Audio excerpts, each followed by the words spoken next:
Assalamualaikum warahmatullahi wabarakatuh. Perkenalkan, nama saya Destina Sipanskia dari Program Studi Pendidikan Bahasa Indonesia. Di sini saya akan memaparkan materi tentang blogger saya yang berisi tentang cloud computing dan software.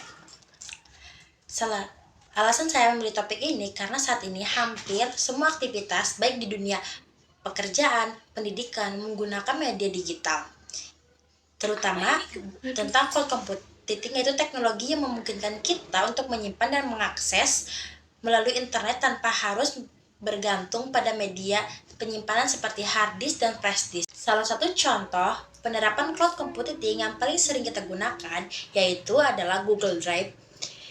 Google Drive merupakan layanan penyimpanan online dari Google yang memungkinkan penggunanya menyimpan berbagai jenis file seperti foto, video, dan file besar lainnya. Semua data tersebut tersimpan aman di server Google, sehingga dapat diakses kapanpun dan dimanapun hanya dengan menggunakan internet. Di dalam blog saya sudah menjelaskan banyak sekali manfaat Google Drive. Salah satunya yaitu apabila laptop kita ataupun handphone kita rusak dan file kita hilang, apabila kita sudah menguploadnya ke Google Drive, itu akan bisa diakses oleh kita hanya dengan menggunakan akun Google dan jaringan internet. Manfaat yang kedua, memudahkan akses. Kita tidak perlu membawa flash disk kemana-mana karena file kita bisa dibuka dimanapun dan kapanpun, hanya dengan memodalkan akun Google dan internet. Manfaat berikutnya adalah memudahkan berbagi file. Kita hanya perlu berbagi link atau tautan kepada temannya yang akan menerima filenya. Dalam dunia pendidikan juga, Google Drive juga sangat bermanfaat. Guru dapat menyampaikan materi pembelajaran dan menerima jawaban soal-soal pembelajaran dari siswa. Untuk mahasiswa, Google Drive memudahkan penyimpanan tugas kuliah, laporan praktikum, maupun dokumen penting lainnya sehingga rapih dan mudah dicari ketika dibutuhkan. Namun, setiap ada kelebihan, pasti ada kekurangan. Dari Google Drive sendiri memiliki kekurangan, yaitu perlunya koneksi internet yang stabil. Selain itu, kapasitas penyimpanannya terbatas. Jika ingin penyimpanan yang lebih besar, kita harus berlangganan. Tapi ada cara lain. Kita bisa menggunakan akun Google lain untuk mendapatkan penyimpanan yang lebih besar. Dalam pembahasan ini, disimpulkan bahwa Google Drive merupakan salah satu contoh penerapan cloud computing yang sangat bermanfaat untuk menjadi media penyimpanan data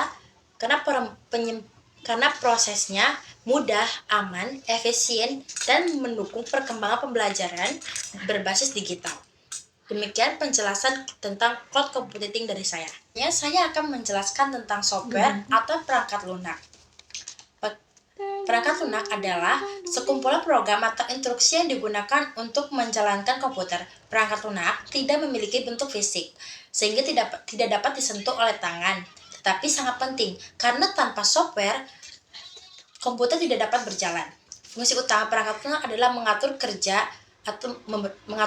dan perintah dalam menjalankan aplikasi, serta membantu pengguna untuk menyelesaikan berbagai pekerjaan seperti mengetik dokumen, menghitung dana, membuat presentasi, dan mengakses internet.